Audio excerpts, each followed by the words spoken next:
Donc nous avons 3 exposés ce matin et nous allons précisément commencer par un exposé sur les risques non financiers. Je pense que ce sera rafraîchissant. Et ensuite nous aurons 2 autres exposés sur les risques financiers. D'une part sur les structures hors bilan, notamment les SIVs et autres produits. Et enfin un exposé sur l'innovation financière avec un zoom particulier sur les credit default swap, donc au cœur de la crise financière que nous connaissons aujourd'hui. Donc sans plus attendre, je laisse Romain Laufer de HEC nous parler des risques majeurs pour une quinzaine de minutes, et donc je lui ferai signe au bout d'une quinzaine de minutes pour que nous ayons suffisamment de temps pour échanger. Je crois que sur des sujets comme ceux-là, en pleine crise, on a envie d'échanger, je crois que il faut qu'on se donne ce temps-là. Mon sujet, c'est évidemment les risques majeurs, mais puisqu'il y a la crise financière, je l'ai intitulé « Risques majeurs, normes sociales et incertitudes » à propos de la crise que traversent les marchés financiers. Donc c'est une application de la logique des risques majeurs à la question des risques financiers. Un des lieux communs des analyses publiées dans la presse à propos de la crise financière actuelle est la comparaison avec celle de 1929. Cette comparaison est pour la plupart une façon de manifester la gravité de la crise et l'intensité de l'inquiétude qu'elle suscite en eux. Pour d'autres, plus rares, c'est une raison de se rassurer. Les leçons de 1929 ont été apprises. Pour Alain Minc, par exemple, les États et les banques centrales font preuve d'un activisme assez exceptionnel qui, s'il avait été mis en œuvre en 1929, lui évitait au monde bien des catastrophes. De ce point de vue, il n'est pas sans intérêt de noter que le président de la Banque fédérale de réserve des États-Unis a fait sa thèse sur les causes de la crise de 1929, thèse dans laquelle il a cherché à montrer, par une analyse empirique, le rôle déterminant des décisions des autorités financières sur le développement de la crise. Cela permet de poser la première différence entre la crise de 1929 et celle de 2008. Elle est évidemment de nature historique. Non seulement la seconde a, comme il se doit, lieu après la première, mais encore dans le souvenir précis, et pourrait-on dire dans l'après-coup du traumatisme que fut la première. Il faut croire cependant que la comparaison n'est pas raison, puisqu'en dépit de ce qu'a pu nous apprendre l'analyse de la crise de 1929, il semble bien que les autorités étatiques et financières du monde ne parviennent pas à donner le sentiment qu'elles maîtrisent la situation. Pas suffisamment du moins pour rétablir la confiance. Or, comme le dit encore Alain Minc dans l'article cité précédemment, la question la plus urgente est de savoir comment on recrée la confiance. Mais qu'est-ce que la confiance? S'agit-il, comme semble le dire Alain Minc dans l'article déjà intitulé « Une affaire de psychologie », puisque l'article s'intitule « Une crise psychologique », ou bien faut-il entendre confiance au sens que lui donne un économiste, Kenneth Arrow, lorsqu'il écrit en 1974 que la confiance est une institution invisible. Question qui prend un relief plus important encore lorsque l'on note que la langue anglaise dispose de 2 mots distincts pour traduire la notion de confiance, trust et confidence, et que c'est la notion de trust qu'Arrow associe à la notion d'institution et non celle de confidence. Cette façon de distinguer la notion d'institution de ses corrélats psychologiques se retrouve dans un texte de l'anthropologue anglaise Mary Douglas, lorsqu'elle écrit « La certitude n'est pas une humeur, c'est une institution ». Si l'on ajoute que la confiance est associée logiquement avec la notion d'incertitude, la certitude ne laissant aucune place à ce qu'il est convenu d'appeler dans le jeu de nos institutions politiques la question de confiance, on voit qu'économistes et anthropologues peuvent se rencontrer de nos jours pour faire de l'institution l'enjeu central de ce qui peut se débattre aujourd'hui autour de la notion de confiance et d'incertitude. Ces questions, aussi bien que les circonstances que nous vivons, sont si redoutables qu'il est sans doute utile de dire à quel titre et de quel point de vue je peux oser intervenir dans un tel débat. À ces questions, je répondrai volontiers que c'est d'une part en tant que professeur de marketing et d'autre part en tant qu'auteur d'une recherche relative au management du risque majeur. Pour le premier point, je m'appuierai sur une interview sur CNBC 2 jours après le plan Paulson du professeur de finance de Wharton, Siegel, à qui on demandait ce qu'il pensait du plan Paulson. Il répondit « Du point de vue de la finance, je lui donne la note B+, pour ce qui est du marketing, je lui donne la note F. » Si un professeur de finance de Wharton s'autorise à noter Paulson du point de vue du marketing, il n'est pas totalement illégitime qu'un professeur de marketing intervienne dans le débat. Quant au second point, il me permet de préciser les limites de mon analyse. Il s'agira dans ce qui suit de considérer dans quelle mesure la notion de risque majeur, telle que j'ai pu la développer dans le travail des gens anciens, puisqu'il date de la fin des années 80, permet de jeter quelques lumières sur les événements que nous traversons, et en particulier sur la comparaison de ces événements avec la crise de 29. Le lien entre cette approche et ce que nous venons d'évoquer peut être opéré facilement à travers la notion d'incertitude des normes sociales qui sert de sous-titre à l'ouvrage dans lequel cette recherche a été publiée. En effet, on peut établir un lien étroit entre la notion de normes sociales et celle d'institutions. Pour comparer les contextes institutionnels des crises de 29 et de 2008, nous commencerons dans une première partie par examiner de façon plus précise la façon dont Mary Douglas nous dit qu'il faut considérer les liens entre incertitude et institutions. Nous montrerons comment cette approche permet de mettre en rapport la notion de crise institutionnelle et celle de risque majeur. Dans une deuxième partie, nous montrerons comment les notions de système de légitimité, d'histoire des systèmes de légitimité, si on aura le temps, et de crise des systèmes de légitimité, qui est donc la problématique que j'ai développée pour le risque majeur, permettent de donner une forme opérationnelle aux propositions générales de Mary Douglas, relative à l'histoire des institutions des démocraties occidentales. La période présente correspondant à l'émergence dans toutes les sphères de la vie politique, économique et sociale de la notion de risque majeur. Enfin, en guise de conclusion, nous essaierons de présenter quelques conséquences de cette analyse quant à la nature de la crise présente, et en particulier à travers la présentation des principes généraux du management des risques majeurs. De ce point de vue, je voudrais d'abord souligner la place centrale occupée dans le débat relatif à la crise présente de trois notions d'accorder une attention toute particulière. Il y a d'abord la notion de confiance, ou de manque de confiance, qui est utilisée aussi bien pour décrire la crise, le manque de confiance, que sa résolution, la restauration de la confiance.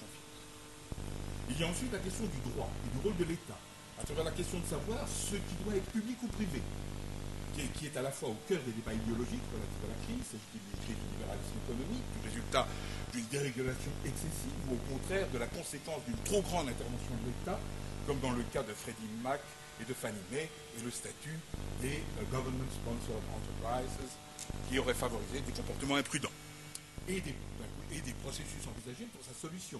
Intervention plus ou moins massive et coordonnée des États et des banques centrales pour assurer la solidité des entreprises du secteur financier, prise de participation directe des États dans les entreprises concernées, rôle des fonds souverains, question ouverte d'une nécessaire transformation des régulations qui gouvernent le fonctionnement des marchés financiers. Il s'agit enfin de la question de la transparence, qui, là encore, apparaît sans cesse, soit comme cause de la situation.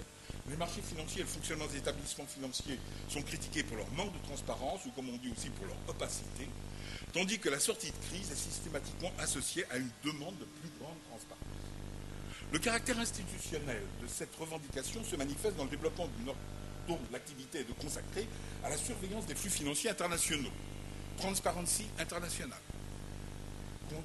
Or, on notera toutefois que ce qui est en cause avec la notion de transparence, c'est la dimension cognitive de la crise actuelle, dimension qui est associée à la question du rôle et de la qualité de l'information et de la quantité de l'information dans le bon fonctionnement des marchés.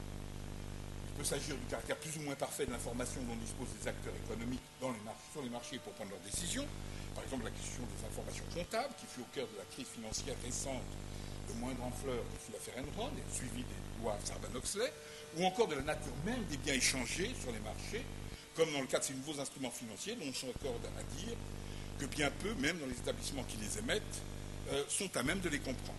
On proposera de voir, dans la centralité de la question de la transparence, l'expression du caractère central de la notion de savoir scientifique dans les institutions des États démocratiques modernes, rôle qui se manifeste dans la place de la théorie économique des institutions, aussi bien que dans la place des mathématiques dans la représentation dominante de l'idée de rationalité. Alors, ayant ainsi introduit le sujet, ce donc les trois parties auxquelles je pensais, et je vais commencer par, peut-être l'essentiel, par poser la question du rapport entre certitude et incertitude et institutions suivant Mary Douglas, et montrer le lien avec la notion de risque majeur. Alors, voilà une citation. La certitude n'est pas une humeur ou un sentiment, c'est une institution, ceci est ma thèse. Elle continue. La certitude est possible seulement parce que le tout est bloqué par les institutions. La plupart des décisions individuelles sont prises sous la pression des institutions. Si nous reconnaissons que plus d'incertitudes existent maintenant, c'est parce que des choses sont arrivées, sont survenues dans les sous-jacents institutionnels de nos croyances. Et c'est ce que nous devons être en train d'étudier. Alors vous voyez que là-dedans, il y a trois notions, certitude et incertitude, institution et histoire. Ça, c'est qui sont liés. Et l'idée, c'est qu'il y a une transformation historique. Donc nous serions dans un moment historique où la question de l'incertitude arriverait parce que les systèmes qui bloquaient l'incertitude au niveau institutionnel seraient cassés. Et ceci pourrait s'étudier, ces systèmes, elle leur donne un nom, ce sont les sous-jacents institutionnels de nos croyances. Et c'est ça que j'ai essayé que j'avais développé parallèlement avec la notion de système de légitimité, qui peut être vu comme une opérationnalisation de cette notion. Alors, donc c'est ce que je dis là. Bon, alors oui, ça ira. Alors je vais passer pour tout ça. Le rapport avec le risque majeur, quand même, nous avons.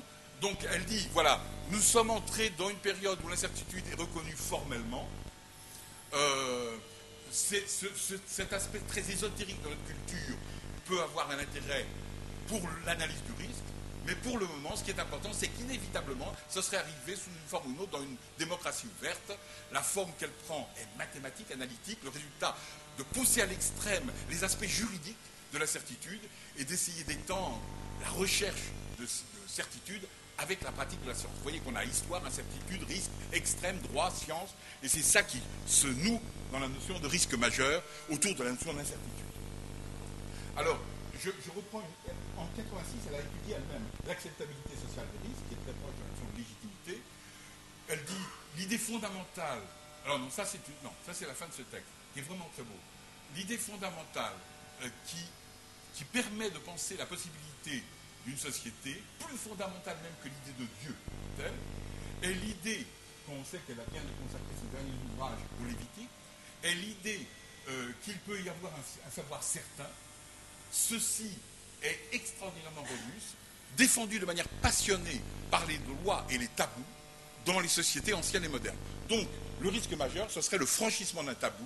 L'incertitude, ce serait le fait que la société, et le tabou, c'est simplement la rupture des institutions qui bloquaient l'incertitude au niveau des rapports sociaux.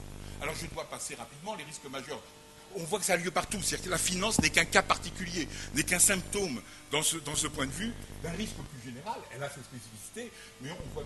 Et de ce point de vue, c'est déjà très différent de 1929. Il ne me semble pas qu'en 1929, il y avait en même temps que la crise financière et économique, une crise écologique, une crise. Et qu'on ne parlait pas de risque majeur, même quand il y avait d'énormes catastrophes industrielles. Bon, donc je passe. Alors, le risque majeur, qu'est-ce que le risque majeur? Je vais peut-être le dire, simplement définir ça permettra de. Alors, le risque, on sait, c'est une anticipation qui suppose un cadre de référence qui est supposé durer, on calcule des éventualités en probabilité en valeur. Le risque majeur, certains disent c'est la taille, je veux bien. La question c'est à partir de quand grand devient trop grand. Deuxièmement, la chaîne causale, c'est justement une rupture de la connaissance. Je veux bien, je passe. Il y a une troisième définition qui, à mon avis, colle avec les deux précédentes, qui est de dire c'est l'anticipation de l'effondrement de son propre cadre d'anticipation. C'est-à-dire justement des idées sous-jacentes à nos convictions. Et c'est la formalisation de cette, vous voyez, donc l'institutional underpinning of our belief, c'est le cadre d'anticipation, les représentations communes du public à propos de la notion de justice, dont Mary Douglas dit que c'est déterminant pour savoir comment des actions en matière de risque vont être reçues, de système de légitimité. Je vais simplement dire que cette théorie, on la trouve chez Weber. À partir de Weber, on passe de l'ancien régime traditionnel et charismatique hétéronome au système rationnel légal autonome. Le système, le noyau, très rapidement, ça a été développé, je ne peux pas le développer, mais c'est à un premier niveau les sciences physiques, un deuxième niveau les sciences sociales, qui sont en fait l'économie politique, en troisième niveau le droit, un quatrième niveau l'administration. Un acte est légitime si il est conforme au droit, qui est conforme aux sciences sociales, qui est conforme aux sciences de la nature. Le parallèle avec l'ancien régime est assez amusant. La Genèse correspond au cosmos, l'Exode au peuple, le Lévitique au rituel juridique, les nombres au droit. On voit qu'il y a un système symbolique fort qui est probablement caractéristique de l'Occident. Alors simplement, l'histoire du droit en France, je finirai là-dessus, 3 périodes. Je pense que je peux venir à peu près là-dessus, mais peut-être je dirai un mot sur les modes de management de risque majeur. Simplement, il y a 3 périodes qui sont déterminées de manière obligatoire par l'histoire du critère du droit administratif. Deuxième période, la crise de 29, donc on voit qu'il y a un système de légitimité qui est en fait dominé, et qui est en fait celui de l'État-providence, dominé par une épistémologie positiviste, et qui est caractérisé par l'idée de système fermé et par l'idée de croyance au progrès. Et voilà des choses qui n'existent plus. On n'a plus de système fermé, on n'a plus de croyance au progrès, on a une crise de l'État-nation, on a une crise des critères. Maintenant, c'est les méthodes qui sont le fondement de la légitimité, autrement dit la technique elle-même. Et c'est donc le management, en tant que technique, qui devient lui-même un élément de la légitimation stratégique. D'où, alors, bon, je passe tout ça sur les marchés. Alors, ce qui est amusant, c'est l'aspect invisible de l'institution pour Haro. On passe de la main invisible, qui est invisible parce qu'elle est présupposée, et on n'en parle pas, à la main invisible assistée avec les lois antitrust, et maintenant à la main invisible des managers, si je parle Chandler. Ça, c'est quand elle devient visible, il n'y a plus d'institution. Romain, je vais vous demander de conclure, s'il vous plaît. Oui, absolument, mais je vais conclure en passant sur tout ça. Il y aurait énormément de choses, évidemment. Peut-être ça. On voit bien la multidisciplinarité, par exemple, si j'ai une note en finance et en marketing, il n'aurait pas fait ça il y a 20 ans. Ça correspond au climat de l'opinion. Il faut tenir compte des idées communes relatives à la justice, parce qu'elles sont... Et alors, conclusion, simplement ça. On est dans le hasard, c'est ce qui ne suit aucune loi. Mais on a désormais les lois du hasard, qui sont les lois de l'absence de loi. D'où plusieurs niveaux de management. Le management du possible, qui est décliné en management du probable, et c'est ce que nos chers financiers font de manière magnifique avec leurs outils, comme chacun sait.